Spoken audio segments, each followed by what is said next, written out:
आभार अभिनंदन। कैसे हैं आप सब? आशा करती हूँ सब लोग अच्छे होंगे, खुश होंगे, बिंदास होंगे। फ्रेंड्स, यहाँ मैं बात करने वाली हूँ कार्तिक मास में दीप दान का कितना बड़ा महत्व होता है और इसको करने से हमें कितने शुभ फलों की प्राप्ति होती है। पहली चीज़ तो फ्रेंड्स ये है कि दीप दान हमें क्यों करना चाहिए, क्योंकि जो है कार्तिक मास की जो रातें होती हैं ये बहुत अंधेरी रातें होती हैं, बहुत काली होती हैं। तो इस दौरान जो बाहर रोशनी फैलाने के लिए, प्रकाश फैलाने के लिए हमें दीपदान करना चाहिए, क्योंकि जब हम किसी के लिए रोशनी करते हैं तो ऑटोमेटिकली हमारे जीवन में भी रोशनी अपने आप भर जाती है। तो फ्रेंड्स, इसलिए कार्तिक माह में हमेशा शिवालय पे दीपक लगाना चाहिए, पीपल के वृक्ष के नीचे दीपक जलाना चाहिए, केले के वृक्ष के पास दीपक जलाना चाहिए, तुलसी माता के निमित्त दीपक जलाना चाहिए, आंवले का पेड़ हो तो वहाँ भी आपको दीपक जलाना चाहिए, साथ में जो है समी का वृक्ष होता है उसके पास भी दीपक जलाना चाहिए, और बेलपत्र के वृक्ष के नीचे भी हमें दीपक जलाना चाहिए। अब बात कर लेते हैं विशेष उन 2 दीपकों के बारे में जो हमें कार्तिक मास में कोई भी जो स्पेशल तिथियां पड़ती हैं, जैसे पूर्णिमा तिथि हो गई, त्रयोदशी तिथि हो गई, एकादशी तिथि हो गई है, इन तिथियों में हम लोगों को ये दीपक निश्चित तौर पर जलाना चाहिए। अगर आप पूरे कार्तिक मास का पुण्य लेना चाहते हैं तो आपको 365 बत्ती का दीपक कार्तिक माह में आप प्रदोष व्रत वाले दिन जला सकते हैं, एकादशी वाले दिन जला सकते हैं, पूर्णिमा तिथि को जला सकते हैं। जिस समय भी आपको सहूलियत लगे उस समय आप इस दीपक को जला सकते हैं। और दूसरा दीपक है जो हमें आटे का बनाना है या फिर मिट्टी का भी आप जला सकते हैं, जैसे आपकी सहूलियत हो उस तरीके से आप दीपक बना सकते हैं। दूसरा दीपक है जो हमें तुलसी की, सूखी हुई तुलसी की लकड़ियों से हमें दीपक बनाना है और जो हमें भगवान विष्णु के समक्ष निश्चित तौर पर जलाना है जबकि तुलसी विवाह होता है या फिर एकादशी तिथि होती है। सूखी तुलसी का आप लोग क्या करते हैं ये तो मैं नहीं जानती, लेकिन आप इसका उपयोग इस तरीके से करते हैं। सूखी तुलसी का आप जो है पाउडर बना लें, उसको पीस लें, पीसने के बाद उसका एक फाइन पाउडर तैयार हो जाएगा। उसके अंदर थोड़ा सा पीला चंदन मिला दें और थोड़ी हल्दी इसके अंदर मिला देते हैं। तो उसके बाद इस पाउडर को आप बाकी बिहारी जी का, श्री हरि नारायण जी का तिलक करने के लिए इस्तेमाल कर सकते हैं। तो इससे जो है आपकी सूखी हुई तुलसी भी काम में आ सकती है और भगवान विष्णु को अर्पित भी हो सकती है। साथ में सूखी हुई तुलसी का जो है हमें क्या करना है, कार्तिक माह की शुक्ल पक्ष की त्रयोदशी तिथि जब आती है, जिस दिन प्रदोष व्रत होता है, उस दिन आपको लेनी है 7 सूखी तुलसी की डंडियां, जैसे कि मैंने ली हैं। इन 7 को लेना है और उसके बाद इसके ऊपर मैंने एक कलावा लपेट दिया है। देखिए फ्रेंड्स, ये मैं तैयार कर रही हूँ, ये मैं 5 इस तरीके के दीपक जलाने वाली हूँ त्रयोदशी तिथि के दिन। ये 5 दीपक कहाँ कहाँ जलेंगे मैं आपको शेयर कर देती हूँ। ये दीपक जो है त्रयोदशी तिथि में प्रदोष काल में आपको जलाने हैं, जिस दिन प्रदोष व्रत होता है। त्रयोदशी तिथि कब है? कार्तिक मास की शुक्ल पक्ष की त्रयोदशी तिथि जो है शुक्रवार को पड़ने वाली है, जो कि तिथि होगी इसकी 24 नवंबर। तो 24 नवंबर को इसका, ये तुलसी जी का है, मैं इसका दीपक जलाने वाली हूँ। ये दीपक जलाने से जिंदगी से एक तो दरिद्रता बहुत दूर होती है, नकारात्मकता दूर हो जाती है, सकारात्मक का प्रभाव होता है, धन संपदा की कमी नहीं रहती है, और साथ में जो भी परेशानी हमारे जीवन में चल रही होती है, इस दीपक की लौ से वो परेशानी दूर हो जाती है और हमारे जीवन में सुख का प्रकाश फैल जाता है। अब मैं बात कर लेती हूँ 365 बत्ती के दिया का, आप उसको कैसे बनाएंगे, किस तरीके से बनाएंगे। देखिए फ्रेंड्स, ये होता है कलावा, ठीक है। इस कलावे के अंदर जो है हमारे पास, ये मैंने पूरा रील लिया हुआ है, ये इसके अंदर 3 रेशे हैं, आप देख सकते हैं 1, 2 और 3। इसके अंदर 3 रेशे हैं। अब आप इसको किसी भी तरीके से मेजरमेंट कर लेंगे, जैसे कि मैंने एक कार्ड ले लिया है। अब मैं इसके ऊपर इसको मैं लपेट दूंगी इस तरीके से। ये किया 1, 2, ये पूरा एक राउंड आ गया। अब एक राउंड में मैं इसको यहाँ से भी कट करूंगी और यहाँ से भी कट करूंगी। ये यहाँ से कट हो जाएगा, यहाँ से कट हो जाएगा, तो 3 इधर हो जाएंगी और 3 इधर हो जाएंगी। 6 बत्ती एक राउंड में हो जाएंगी। फिर इसको मैं दोबारा इस तरीके से लपेटूंगी। इस तरीके से मैं इसको करूंगी 61 टाइम। ओके, ये मैंने 61 टाइम इसको कर दिया है, कर दूंगी। ओके, ये देख लीजिए, ये मैंने किया है। अभी मैं इसको पहले ख़त्म कर लेती हूँ यहाँ से। ओके, ये मैंने काट दिया है इस तरीके से, ये रोल हो गया है, ठीक है। अब ये जहाँ से हमने शुरू किया था, ये था ना यहाँ पर, इसको पहले हम इसको इधर से काट देंगे। ये मैंने काट दिया यहाँ से, फाइन।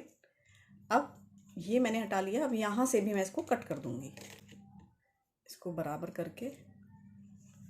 ये मैंने ले लिया ऐसे, इसको बराबर किया, ऐसे हो गया बराबर, और अब मैं इसको यहाँ से कट कर दूंगी। ओके, मैंने ये 61 राउंड्स लिए थे डबल, तो 3 इधर 3 इधर, 6 बाती जो है एक राउंड से कंप्लीट हुई। अब जो है ये मेरे पास आ गई हैं 366 बत्ती, ठीक है। इसके अंदर जो मोली है 366 है, इसमें से मुझे एक निकालनी होगी। एक कोई भी एक रेशा आप कहीं से भी पकड़ के आप इसको निकाल दीजिएगा। ये मैंने ये निकाल दिया है, ठीक है। और ये जो है एक मोली का जो धागा आपने निकाला है, इसी धागे से आप इसको बांध देंगे। ये देखिए, ये मैंने 2 बत्तियां तैयार कर ली हैं। ओके, अब इसको क्या करना है, आपको लेना है ये एक नारियल, ये वाला नारियल आपको लेना है। अब इसको जो है आपको बीच में से कट करके इसके 2 पार्ट्स कर लेने हैं लाइक दिस। ये आपको 5 बनाने हैं। तो आपको, अगर आपके पास पॉसिबल नहीं है, आप नारियल नहीं खरीद सकते हैं, तो आप मिट्टी का दिया भी ले सकते हैं, इसमें कोई इशू नहीं है। ये मैंने दिया लिया इस तरीके से नारियल को कट करके, और ये बत्ती है, इसको मैं घी में डिप करूंगी और ये मैं इसके ऊपर ऐसे लगा दूंगी लाइक दिस। ओके, इसमें मैं घी भर दूंगी, जितना भी घी इसके अंदर आएगा उतना मुझे गाय का घी भरना है। गाय का नहीं है तो आप इसमें नॉर्मल घी भी आप भर सकते हैं। कोशिश करें इसमें देसी घी भरें, क्योंकि ये तिल से या तिल के तेल से या फिर सरसों के तेल से नहीं जलते हैं ये वाले दीपक, इनको हमेशा घी से ही जलाना पड़ता है। अब इसके ऊपर आपको क्या करना है, हल्दी और कुमकुम लेनी है और आपको इसके ऊपर कम से कम 5 जगह आपको डॉट लगानी है, श्री हरि विष्णु नारायण भगवान का नाम लेकर के या ओम नमो भगवते वासुदेवाय नमः का जाप करते हुए। और बस इस दीपक को जो है आसन जरूर देना है। इस दीपक को आपको तुलसी जी के पास लगा सकते हैं, भगवान विष्णु के पास लगा सकते हैं, अपने घर के मंदिर में लगा सकते हैं, शिवालय पे लगा सकते हैं, पीपल के वृक्ष के नीचे लगा सकते हैं, या फिर ये मैंने सब बता दिया है कि किस किस के नीचे हमें ये दीपक आपको लगाने हैं। लेकिन ये दीपक अगर आप त्रयोदशी तिथि को करते हैं तो ये आप 5 दीपक बनाएं। अगर आप पूर्णिमा तिथि को करते हैं तो भी आप ये 5 दीपक बनाएं, और जिस जगह पर मैंने बताया है उन जगहों पर आपको ये दीपक लगाना है। अगर ऐसा है कि आप 5 दीपक नहीं बना सकते हैं, पॉसिबल है ही नहीं, तो आप मात्र 1 दीपक श्री हरिनारायण विष्णु भगवान के सामने भी इस दीपक को आप जला सकते हैं। और अगर ऐसा नहीं है, श्री हरिनारायण विष्णु भगवान की आपके पास प्रतिमा नहीं है, तो आप ये दीपक सिर्फ तुलसी जी के सामने भी जला सकते हैं। उनसे भी अपने घर की कर्जा मुक्ति के लिए, आपकी ज़िंदगी की परेशानी को दूर करने के लिए, नकारात्मकता को दूर करने के लिए आप उनसे विनती कर सकते हैं, और ये दीपक आपको जलाना है। तो ये दोनों दीपक आपको जलाने हैं फ्रेंड्स। ये दोनों तरीके के दीपक मैं आपको बता चुकी हूँ। ये दीपक आपको एकादशी की तिथि के दिन भी जला सकते हैं। आप इसको 5 दीपक आपको लगाने हैं। 365 बत्ती वाला जो दीपक है, इस तरीके के आप 5 दीपक लगा सकते हैं। अगर नहीं तो आप इसके भी आप 5 दीपक लगा सकते हैं। अगर इन दोनों में से कोई भी चीज़ आपके पास नहीं है तो आपको नॉर्मल बाती लगानी है और दीपक जलाना है, और उस दीपक में थोड़ी सी आपको पीली सरसों डाल देनी है, लेकिन वो दीपक आपको 5 जलाने हैं। और फिर वो दीपक, अगर आपके घर के आसपास पेड़ नहीं है, मंदिर नहीं है, तो आप ये 5 दीपक आप अपने घर के मंदिर में भी रख सकते हैं। घर के अंदर शिवलिंग अगर आपने रखे हुए हैं या शिव जी की प्रतिमा है तो उनके सामने आप ये दीपक रख सकते हैं। अपने तुलसी जी के पास इस दीपक को रख सकते हैं, केले के वृक्ष के पास इस दीपक को रख सकते हैं। अगर ये कुछ भी आपके घर में अवेलेबल नहीं है तो आप मात्र खुले आंगन में या बालकनी में आसमान के नीचे भी इन 5 दीपक को आप लगा सकते हैं।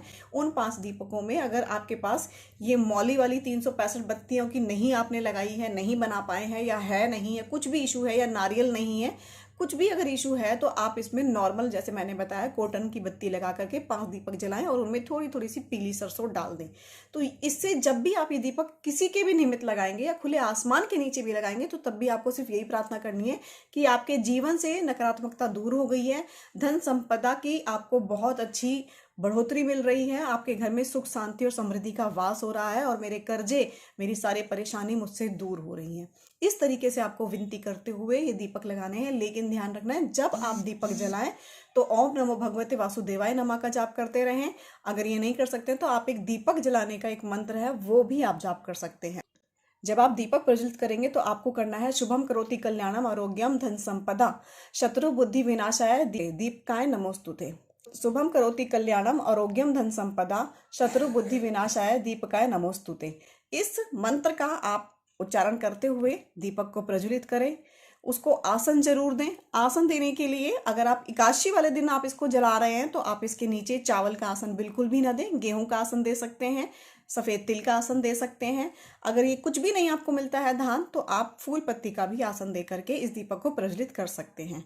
लेकिन फ्रेंड, जो मैंने तुलसी जी का दीपक बताया है, ये दीपक आपको 100% 101% आपको ये जलाना है त्रयोदशी तिथि के दिन। ये बहुत ही ज़्यादा शुभकर है और ज़िंदगी में ये पिछली साल भी मैंने जलाया था और मैं इस साल भी आप लोगों के साथ शेयर कर रही हूँ, क्योंकि त्रयोदशी तिथि आने वाली है, 24 नवंबर को है। उस दिन जो है कार्तिक मास की शुक्ल पक्ष की त्रयोदशी तिथि है, तो ये दीपक जरूर जलाएं। शिव शंकर के सामने आपकी जिंदगी से तमाम तरह की परेशानी दूर हो जाएंगी और आपके घर में सुख संपदा और धन संपदा की बढ़त हो जाएगी। आज के लिए इतना ही friends. Do take care of self. Thank you, bye bye and take care, keep smiling. Thank you.